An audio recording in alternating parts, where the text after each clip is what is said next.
Halo semuanya, kembali lagi bersama Ujang Manhwa. Kali ini Ujang akan melanjutkan lagi alur cerita komik manhwa Overpower the Great, Heavenly Demon Sovereign yang telah memasuki chapter 43. Buat kalian yang ingin kirim kopi buat Ujang, link Saweria ada di deskripsi. Tanpa banyak basa-basi lagi, ayo kita masuk ke dalam alur ceritanya. Pada chapter sebelumnya, Seol bersama Woo Moon Hwang yang menemani Soh Oke berhasil menumpas para asasin yang menyerang restoran tempat mereka berada. Pertarungan di sana berakhir cepat berkat kerja sama keduanya. Namun sebelum meninggalkan tempat itu, Seol sebenarnya sudah menyarankan agar mereka tidak kembali ke penginapan milik Woo Moon Hwang. Menurut Seol, lebih aman jika mereka bersembunyi sementara waktu hingga situasi mereda. Ia menyadari bahwa para pembunuh itu tidak mungkin bergerak tanpa rencana yang lebih besar. Tetapi Woo Moon Hwang menolak saran tersebut dengan sikap keras kepala yang khas. Ia merasa tidak perlu bersembunyi. Keberanian dan kepercayaan dirinya membuatnya yakin bahwa mereka mampu menghadapi apapun yang datang. Karena keputusan itulah mereka akhirnya tetap kembali menuju penginapan bersama Soh Oke. Namun begitu mereka tiba di sana, kenyataan langsung menghantam mereka tanpa ampun. Tempat itu ternyata sudah dipenuhi oleh para musuh yang muncul dari berbagai arah. Jumlah mereka begitu banyak, seolah seluruh tempat itu telah disiapkan sebagai jebakan. Tidak ada waktu untuk berpikir panjang, pertarungan pun langsung meledak begitu saja. Seol dan Woo Moon Hwang terpaksa bergerak cepat menghadapi gelombang musuh yang datang tanpa henti. Di tengah kekacauan itu, Woo Moon Hwang menunjukkan kekuatan brutalnya. Dengan satu gerakan kasar, ia menghantamkan kepala seorang penyerang ke lantai. Benturan keras terdengar jelas, diikuti pecahnya kepala musuh itu seketika. Tubuh tak bernyawa segera tergeletak di lantai. Tidak lama kemudian jumlah mayat yang bergelimpangan semakin banyak. Sebagian besar di antaranya adalah hasil serangan Woo Moon Hwang yang menghantam lawan tanpa ampun. Ia terus bergerak sambil melampiaskan amarahnya. Nafasnya berat dan suaranya menggema di tengah pertempuran. Ia berteriak kesal karena musuh yang datang terasa tidak pernah ada habisnya. Di antara para penyerang itu, salah satu pria tampak jelas menunjukkan wajah penuh kejengkelan. Dalam pikirannya, ia menyadari sesuatu yang mengganggu. Jumlah pembunuh kali ini jauh lebih banyak dibanding yang mereka hadapi di restoran sebelumnya. Bahkan jika dihitung secara kasar, jumlah mereka mungkin mencapai 3 sampai 4 kali lipat lebih banyak. Situasi itu membuat pertempuran terasa jauh lebih berat. Ini jelas bukan serangan biasa. Hal lain yang semakin memperburuk keadaan adalah kemampuan para penyerang tersebut. Mereka bukan lagi pembunuh bayaran biasa yang hanya mengandalkan penyergapan. Kini mereka benar-benar menggunakan teknik pedang yang terlatih. Gerakan mereka teratur, cepat, dan mematikan. Hal itu membuat Woo Moon Hwang mulai mempertanyakan alasan sebenarnya di balik pengejaran ini. Mengapa mereka diburu sekeras ini? Dalam hati kecilnya ia mulai menyadari kesalahannya sendiri. Karena keras kepalanya mereka kini terjebak dalam situasi yang sangat berbahaya. Namun penyesalan tidak akan mengubah apapun di tengah pertempuran seperti ini. Ia tetap harus bertarung. Woo Moon Hwang mengerahkan seluruh tenaga dalamnya untuk mendorong para musuh yang menyerbu dari berbagai arah. Gelombang energi dari tubuhnya memukul mundur beberapa penyerang sekaligus. Beberapa orang terpental ke belakang akibat dorongan kekuatan itu. Tetapi jumlah musuh terlalu banyak, bahkan dengan kekuatannya. Woo Moon Hwang tidak mampu menahan semuanya sekaligus. Ketika ia berhasil memukul mundur barisan penyerang pertama, celah kecil pun terbuka. Salah satu asasin yang lebih gesit segera memanfaatkan kesempatan tersebut. Ia menyelinap melewati pertahanan Woo Moon Hwang. Dengan gerakan cepat, pria itu langsung berlari menuju target sebenarnya. Melihat hal itu, wajah Woo Moon Hwang langsung berubah tegang. Rasa panik tiba-tiba menghantamnya. Di dalam hatinya, penyesalan muncul begitu kuat. Ia sadar bahwa jika saja tadi mendengarkan saran Seol, mereka mungkin tidak akan terjebak dalam keadaan seperti ini. Kesalahan itu kini terasa sangat jelas. Ia berteriak keras di tengah pertarungan. Perhatiannya tertuju pada satu orang yang paling ia khawatirkan. Soh Oke. Karena ia tahu dengan pasti gadis itulah tujuan sebenarnya para asasin tersebut. Semua kekacauan ini terjadi karena mereka mengincarnya. Benar saja. Sebagai pembunuh terlatih, asasin yang berhasil menyelinap tadi bergerak dengan sangat cepat. Ia sudah berada sangat dekat dengan Soh Oke. Gadis itu berdiri kaku dengan wajah penuh ketakutan. Dalam situasi mendadak seperti itu, Soh Oke tidak tahu harus melakukan apa. Tubuhnya seolah membeku di tempat. Ancaman kematian kini berada tepat di depannya. Lalu tiba-tiba darah tercurah di udara. Sebuah tebasan pedang melintas dengan kecepatan luar biasa. Gerakan itu begitu cepat hingga hampir tidak terlihat. Sesaat kemudian satu tubuh roboh ke tanah, tanda bahwa satu nyawa baru saja berakhir. Namun bukan Soh Oke yang menjadi korban. Meskipun asasin itu berhasil melewati Wu Mun Huang, seseorang telah lebih dulu berdiri di hadapannya. Sol sudah berada di sana. Tanpa banyak gerakan berlebihan, ia berdiri tepat di depan Soh Oke seperti sebuah perisai hidup. Siapapun yang mencoba mendekat akan menghadapi pedangnya lebih dulu. Nasib asasin tadi menjadi bukti paling jelas. Tubuhnya terpotong tanpa sempat memberikan perlawanan berarti. Begitulah kemampuan Seol saat ini. Bahkan dalam pertarungan ini, ia belum mengerahkan seluruh kekuatannya. Ia hanya menggunakan tenaga yang cukup untuk menyingkirkan siapapun yang berani mendekat, tidak lebih dan tidak kurang. Tatapannya tajam dan penuh fokus. Tidak ada sedikit pun keraguan dalam gerakannya. Setiap detik terasa sangat berharga karena nyawa orang yang ia lindungi sedang dipertaruhkan. Melihat hal itu, So Oke akhirnya bisa menarik napas. Dengan suara yang masih bergetar, ia mengucapkan terima kasih kepada Seol. Ia memanggilnya dengan sebutan Tuan 18. Seol tidak menjawab panjang. Ia hanya mengibaskan pedangnya dengan santai. Darah yang menempel pada bilah pedang itu terlempar ke tanah. Gerakan sederhana itu menandakan satu hal. Musuh yang barusan menyerang telah ia akhiri dengan sangat mudah. Namun meskipun beberapa asasin telah terbunuh, pertempuran ini sama sekali belum selesai. Ancaman masih mengelilingi mereka dari berbagai arah. Seol tetap berdiri dengan sikap waspada, matanya terus mengamati situasi di sekitar. Tidak ada satupun gerakan musuh yang luput dari perhatiannya. Di sisi lain, ia juga memperhatikan keadaan Wu Mun Huang yang masih bertarung sengit. Pria itu terus menghadapi gelombang musuh yang datang tanpa henti. Meskipun banyak lawan telah ia bunuh, tekanan pertempuran mulai terlihat jelas. Gerakannya tidak lagi sekuat sebelumnya. Kelelahan perlahan mulai menghampiri Wu Mun Huang, namun para asasin itu tetap terus berdatangan. Seolah jumlah mereka tidak pernah benar-benar berkurang. Melihat situasi yang semakin kacau, Seol menyadari satu hal yang tidak bisa diabaikan. Tidak peduli sekuat apapun seseorang, menghadapi gelombang musuh seperti ini tetaplah sangat sulit. Terlebih lagi Wu Mun Huang juga harus melindungi keponakannya di tengah pertempuran. Jika keadaan terus berlangsung seperti ini, kemungkinan terburuk bisa saja terjadi. Bahkan seorang petarung sekuat Wu Mun Huang pun berisiko terbunuh. Pikiran itu membuat Seol semakin memperhatikan jalannya pertarungan dengan serius. Di tengah tekanan tersebut, Wu Mun Huang tiba-tiba menghentakkan kakinya keras ke tanah. Gerakan itu bukan sekadar langkah biasa. Itu adalah tanda bahwa ia akan menggunakan teknik khusus untuk segera memecah tekanan pertempuran. Benar saja, dalam satu serangan yang kuat, energi dari tubuhnya meledak keluar. Lebih dari 2 penyerang terpukul mundur sekaligus oleh hantaman teknik tersebut. Beberapa tubuh langsung terpental menjauh.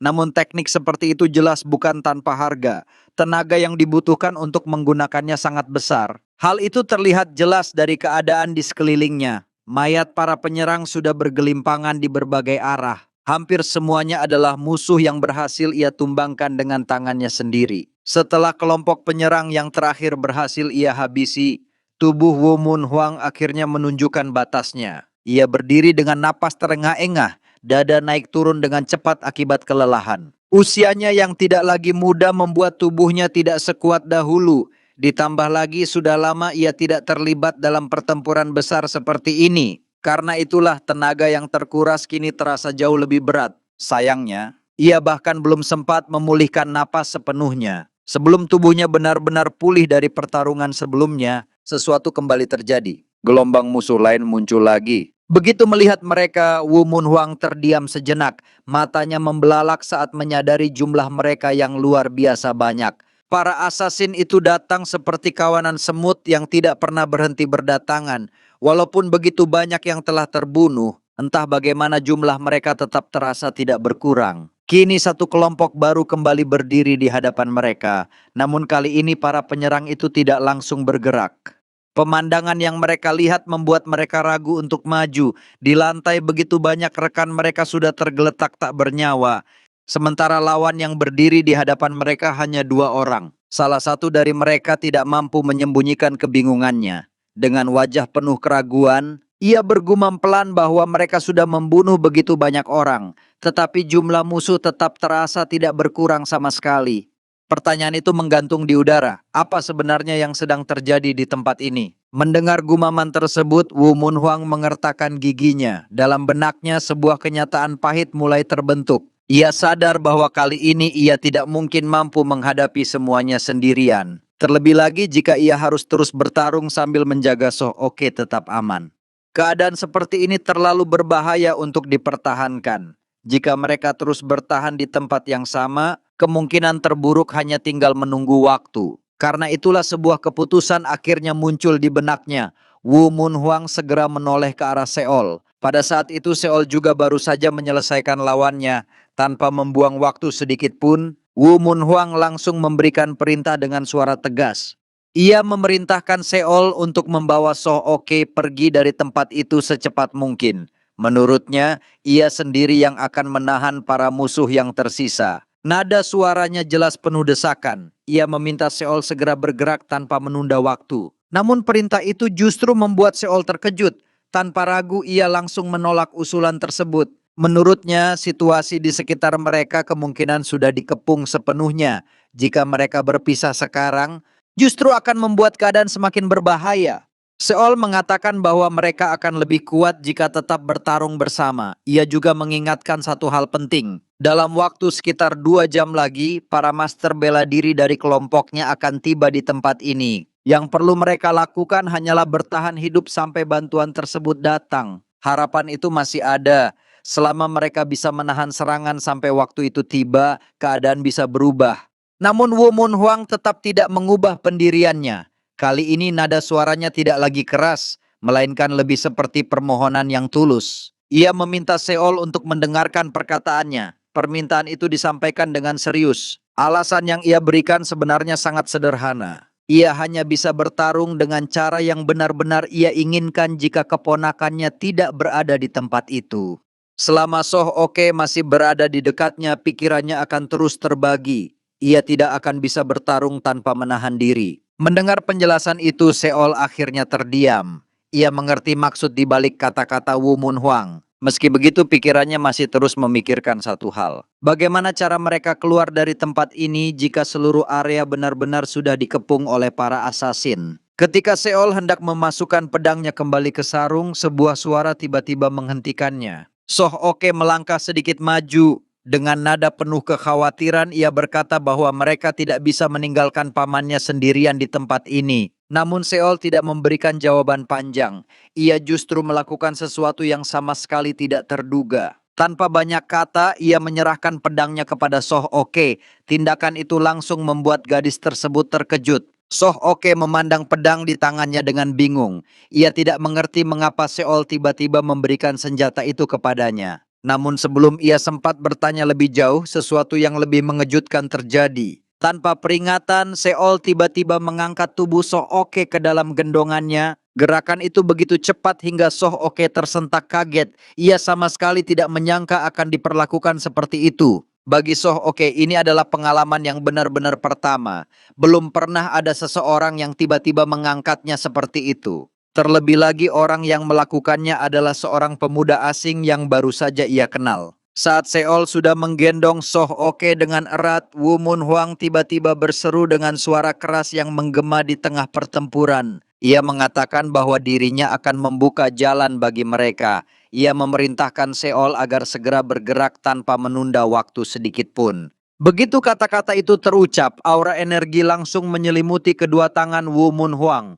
Tenaga dalamnya mengalir deras, terkumpul di telapak tangannya seperti tekanan yang siap dilepaskan. Dalam satu gerakan kuat, ia kemudian melepaskan serangan dahsyat ke arah kerumunan musuh di depan mereka. Gelombang energi itu melesat ke depan dengan kekuatan besar. Hantamannya begitu keras hingga para penyerang yang berada di jalurnya terpental ke segala arah. Tubuh mereka terlempar seperti bola yang dihantam dengan kekuatan penuh. Dalam sekejap, kerumunan musuh yang padat terpecah. Jalur lurus pun terbuka di tengah barisan para asasin yang semula mengepung mereka. Melihat celah itu terbentuk, Seol langsung memahami maksud Wu Munhuang. Kesempatan yang mereka tunggu akhirnya muncul, meskipun hanya untuk waktu yang sangat singkat. Tanpa membuang waktu, Seol bersiap memanfaatkan jalur tersebut. Namun sebelum bergerak, ia sempat menoleh sebentar ke arah Wu Munhuang. Tatapan itu berlangsung sangat singkat, tetapi syarat makna. Seolah ada pesan yang disampaikan tanpa kata, sebuah harapan agar Wu Munhuang tidak sampai kehilangan nyawanya di tempat itu.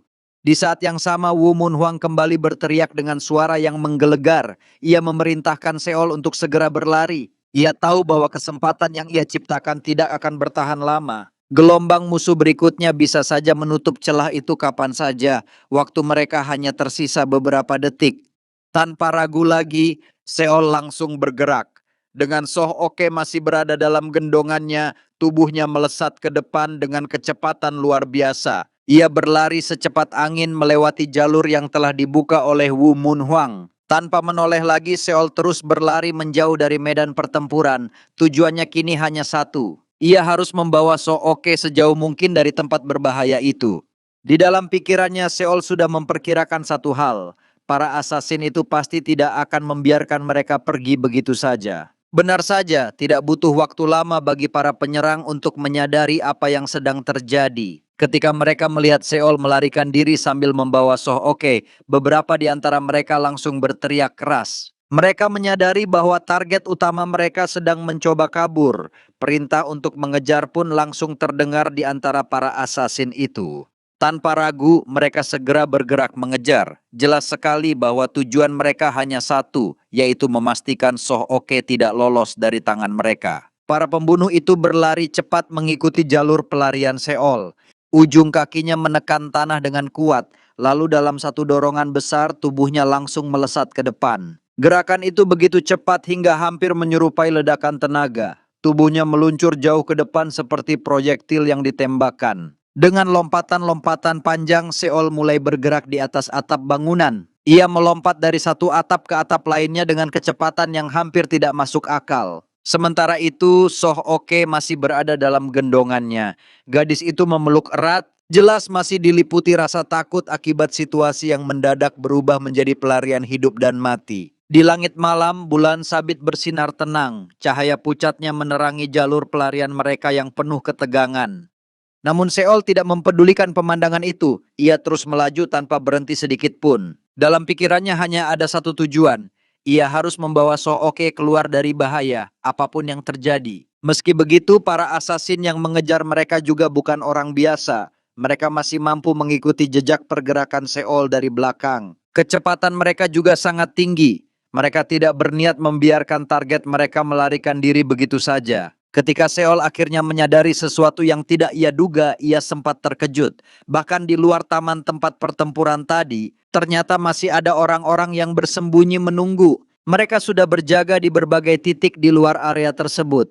Seolah seluruh tempat itu telah disiapkan sebagai perangkap besar.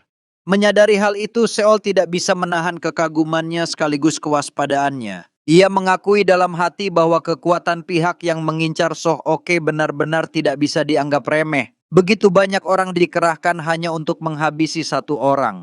Hal itu menunjukkan betapa seriusnya misi yang mereka jalankan. Karena itulah Seol kembali meningkatkan kecepatannya. Tubuhnya kini bergerak jauh lebih cepat dari sebelumnya. Gerakannya bahkan mulai terlihat seperti bayangan yang melesat. Bagi mata biasa, sosoknya hampir tidak bisa diikuti dengan jelas. Beberapa saat kemudian, Seol akhirnya sampai di sebuah gerbang besar. Gerbang itu merupakan pintu masuk markas cabang dari kelompok tempat ia bernaung. Ia sengaja menuju tempat itu. Setidaknya di sana ia masih memiliki tempat untuk bertahan dan melawan jika keadaan memaksanya. Begitu tiba di depan gerbang, Seol tidak menunda waktu. Ia langsung membuka pintu besar itu dengan cepat. Tanpa berhenti sedikit pun, ia segera masuk ke dalam area markas. Dalam situasi seperti ini, setiap detik benar-benar sangat berharga. Di dalam, seorang penjaga tua bersama beberapa bawahannya langsung terkejut melihat kedatangannya yang begitu tiba-tiba. Mereka sama sekali tidak menyangka Seol akan muncul dalam keadaan seperti itu. Awalnya penjaga tua tersebut hendak menyambutnya, namun kata-kata yang hampir keluar dari mulutnya tiba-tiba terhenti. Tatapannya langsung tertuju pada sosok yang berada dalam gendongan Seol. Seorang gadis muda yang ternyata adalah So Oke. Pak tua penjaga itu menatap Seol dengan wajah penuh kebingungan. Situasi yang terjadi begitu tiba-tiba hingga ia tidak sempat memahami apapun. Dengan nada heran, ia akhirnya bertanya apa sebenarnya yang sedang terjadi di tempat itu. Di dalam pikirannya bahkan sempat muncul dugaan aneh. Melihat seorang gadis muda berada dalam gendongan Seol, ia hampir mengira bahwa pemuda itu baru saja melarikan seorang gadis bangsawan dari keluarganya. Namun Seol sama sekali tidak punya waktu untuk menjelaskan panjang lebar. Napasnya masih cepat karena pelarian yang baru saja ia lakukan. Dengan suara terburu-buru ia langsung meminta izin untuk meminjam sebuah ruangan.